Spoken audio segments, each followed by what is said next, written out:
Okay guys, today I'm going to share with you yung room namin dito sa Club Mid. At ito yung room namin today, 2255. And let's go guys, pakita ko sa inyo. Ayan, papasok na tayo guys. Ayan, binuksan ko na syempre. And ito na yung room. By the way, pagpasok mo, kaagad, syempre, ayan yung bed guys. Oh, ayan. Yung bed.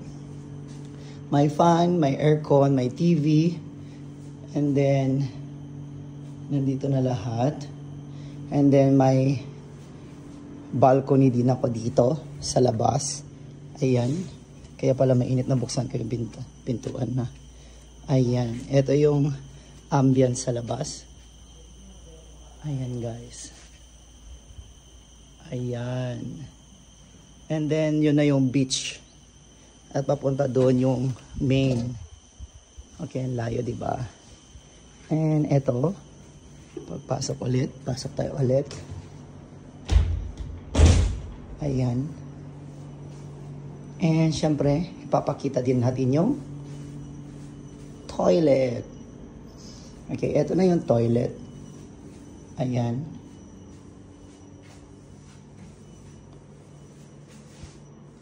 There you are guys. Yung shower, tuwalya, nandyan din lahat. And another mirror. And syempre, ito naman yung toilet nila kung saan ka tatae. Magkaiba. Magkaiba yung toilet nila. At saka sa shower room nila. Ito naman yung shower room nila. Which is yung pinakita ko na kanina. And syempre, yan yung mga baso, table, and then yung cabinet na kung saan mo ilalagay yung mga gamit mo dito. Okay? Which is good for 2. At saka maganda na rin to, good for family as well. Ayan guys. O, diba? Oh. Time to relax guys. Hope you enjoy my vlog for today. Don't forget to subscribe, like, and share my videos for more video update. See you. Topak on food travels. Woot woot woot.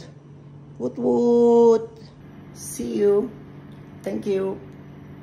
Please subscribe, like, and share my videos.